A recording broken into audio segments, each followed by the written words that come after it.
The three letters UFC make up the biggest MMA organization on the planet, and although a lot of fans will tune in no matter what, most of them have their favorite fighters and are always looking for the next big prospect that's going to blow their division apart. Now, we've done videos on UFC prospects that fell short and had their hype train stop, but today we're going to look at fighters that were cutting those guys down, which veterans turned back the most hyped contenders and killed the most UFC dreams. I'm not going to count anyone who lost their hype during a title fight for this list or people just losing their undefeated streaks. It's got to be a legit hyped UFC prospect that was taken out by one of these guys. I'm Bailey from MMA On Point. Thank you for all the support from our channel Hall of Famers, and these are the 10 biggest hype killers in UFC history. Number 10, Roxanne Modafferi. Aside from maybe Ben Askren, I don't think there's anyone more unassuming as a UFC fighter than Roxanne Modafferi. After majoring in Japanese language at university and training in a whole bunch of different martial arts, Roxy found herself in Tokyo in 2003, which was pretty good because that was one of the only places to compete in women's MMA at the time. By the time it was getting popular in Strikeforce, she was already a pioneer and had about 20 fights across a long career.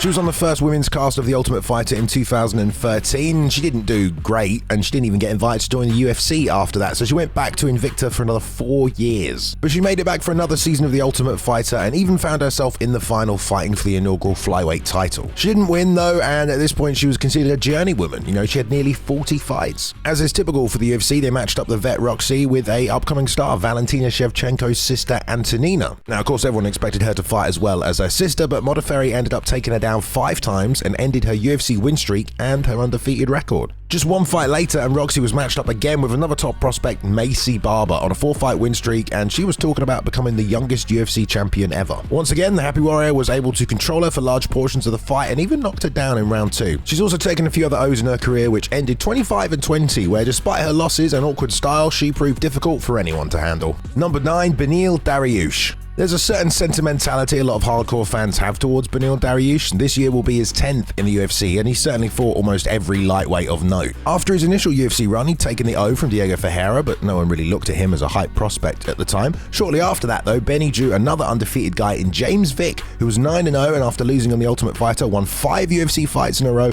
was looking like a complete killer, while Beneil hunted him down and ended the hype with a first-round KO. Right after that, the UFC gave him the 19-1 Russian former M1 Global Champion Rashid Magomedov, who was undefeated in the UFC and on a 4-fight win streak, had already claimed O's from 3 other undefeated fighters in the UFC and had basically looked like a complete animal. Benny managed to outpoint him across 3 rounds and end his UFC run early as well. But Dariush wasn't done there. 4 years later and he was still taking out top prospects. Drakkar Klose was 5-1 in the UFC, looked like a future star, but Beneil KO'd him in the second round and it went viral, mainly because of the commentators' reactions though. But even more recently, right when it looked like Mateusz Gamrot was the next big thing at lightweight, he fought Dariush, who shut him out of title contention, at least for the time being, and he ended another top UFC prospects win streak. Number 8, Lyoto Machida. Yes, that's right, the Dragon makes this list. Honestly, at first, I was just looking for fighters who had claimed the most O's from undefeated opponents, and I have to say, Lyoto almost made a career out of it. But what about those hyped UFC prospects that he shut down with his infuriatingly effective karate striking?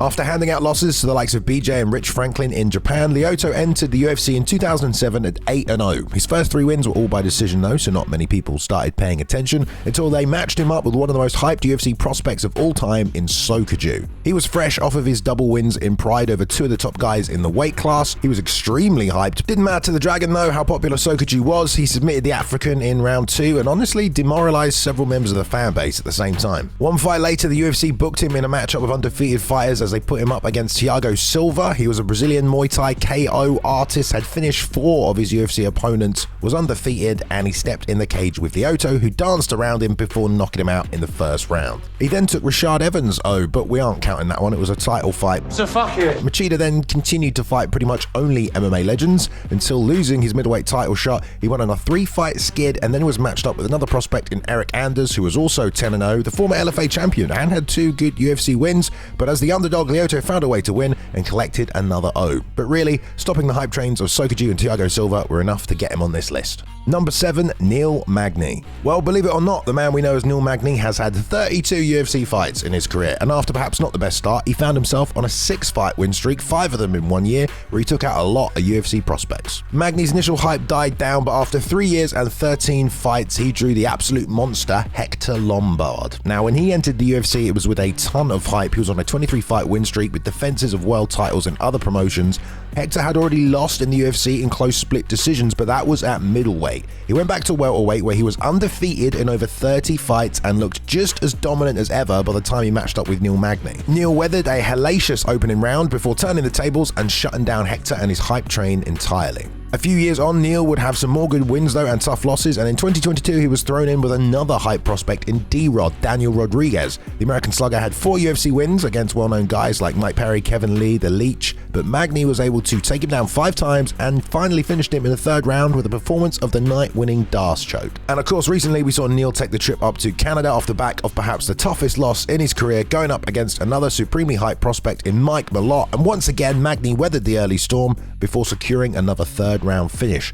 The UFC has to stop feeding these prospects to Neil, I'm telling you. Number 6, Kenny Florian. We were introduced to the elbow-throwing Muay Thai BJJ guy Kenny Florian on the first ever season of Tough, where he was a middleweight but immediately dropped to welter once he got in the UFC. First, he took the O off fellow Tough 1 contestant Alex Karalexis, but then he got a big-time matchup with hyped UFC newcomer Kit Cope. He was a Muay Thai world champion, had done a bare-knuckle fight for an MTV show, had been on Fear Factor, he was even engaged to Gina Carano. Old Kit Cope had a lot of things going for him, but one thing he didn't have was any grappling skills, and Kenny took advantage and basically submitted him twice. After that, Kenny got another hype guy in Sam Hands of Stone Stout. He'd get a bit more famous later in his career, but at the time he was the Canadian TKO lightweight champion, was 8-1, had a war with Spencer Fisher which introduced him to UFC fans, and just as soon as people were getting interested about him, he got Kenny Florian, who submitted him in just 2 minutes, and another prospect was checked off the list. But by far the biggest hype train that Kenny sent corralling off the runway was a UFC prospect known as Roger Huerta. If you weren't around for that hype train, Roger made history by being the first MMA fighter ever featured on the cover of Sports Illustrated, and he backed that up by winning his first 6 UFC fights, Fight of the Year, and set a new record by winning 5 fights in just 1 year. It was safe to say Roger Huerta was one of the most hyped UFC prospects of all time.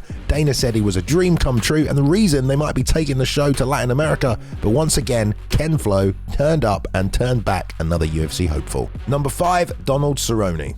You gotta believe that a guy who's at one point held the record for the most fights in the UFC has beaten his fair share of prospects, right? I mean, honestly, Donald Cerrone was handing out undefeated fighters losses well before the UFC. In the WEC, he beat alpha male member Danny Castillo when he was 5-0, and the future Glory head coach James Krause when he was 10-0. Federal fucking prison. But what about the hype trains he shut down in the UFC though? Well, let's start with Edson Barbosa. He had his first 3-fight win streak broken by Jamie Varner, but got 3 more wins and was still super hyped when he ran into Cerrone, and Cowboy put away the striking sensation. Eddie Alvarez entered the UFC as a Bellator champion and was fully expected to just run towards the title. He met Donald in his debut and found himself outpointed by the Cowboy, and his title run stalled. After that, Cerrone took on the undefeated 15-0 Miles the Fury Jury. Coming off the Ultimate Fighter, Fury had run through 6 UFC lightweights and was holding firmly onto his undefeated status, but once again the Cowboy was there to give him a reality check and drag the divisional prospect from the ranks of the unbeaten. And then Donald basically did the same thing against Alexander Hernandez. He was a hyped guy, he had 2 wins over good UFC competition, looked like he was going places.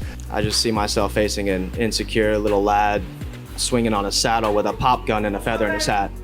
Yeah, a little insecure, popping cattle, fucking whatever, that's good. I'll tell you this, little friend, I'll be sending your geriatric ass fucking yee-hawing back to the stables on Saturday. Damn, that just made me snap, yo. But Cerrone paid back all the trash talk by stopping another UFC prospect. Not many guys. Not many guys.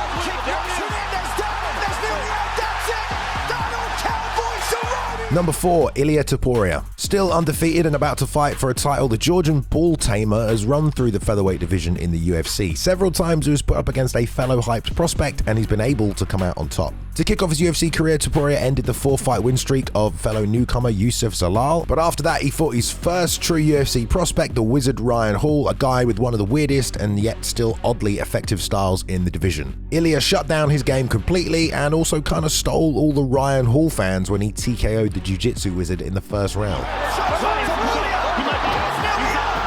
But one of the biggest hype trains the Georgian shut down was Bryce Mitchell. Like the shovel with some string down it. The undefeated grappler had made a name for himself campaigning for camo shorts in the UFC, repping Arkansas and sharing stories of living in the wilderness. Tater caught a rabbit the other day. It was a clash of undefeated fighters, and Topuria came out on top, putting an end to Bryce's 6-fight UFC win streak and handing him his first loss. Ilia has steadily climbed through the featherweight rankings and has stepped over a few other contenders in doing so. You'll do nothing. You'll do nothing, you little fart. Number 3, Paul Craig. I know it's pretty normal for people to get absolutely horrible matchups in the UFC debuts, especially on short notice, but I can't help but feel like one of the UFC matchmakers, not sure which one, has been trying to get rid of Paul Craig for years. His debut came against Luis Henrique da Silva, a 12-0 undefeated Brazilian. Paul then dropped 2 losses in a row, and it looked like he was probably going to be leaving the UFC when it was announced his next opponent was massively hyped and undefeated Magomed Ankalaev, and Paul did kind of get dominated throughout nearly all the fight until 10 seconds left when he threw up a triangle and managed to tap the undefeated Russian. No rest for Paul though, as he was given the undefeated Jimmy Crute next, and then after that the undefeated Kennedy Nzechukwu. Paul managed to hand out another triangle choke, and actually guys, if you look at the first 7 opponents of Paul Craig's UFC career, 6 of them were undefeated. Okay, someone was trying to get rid of this guy. You're in my world now, Grandma. Another massive win for Paul was when he was matched up with another undefeated fighter in Jamal Hill, who had 4 UFC fights, hadn't lost, and was looking like a serious prospect. Once again though, the Bear Jew got the win, this time breaking Hill's arm before TKOing him off his back. You never really know how a Paul Craig fight is going to go, and if there's one thing to be sure about, is you can never count the Highlander out. I know you can fight. Number 2, Derek Brunson.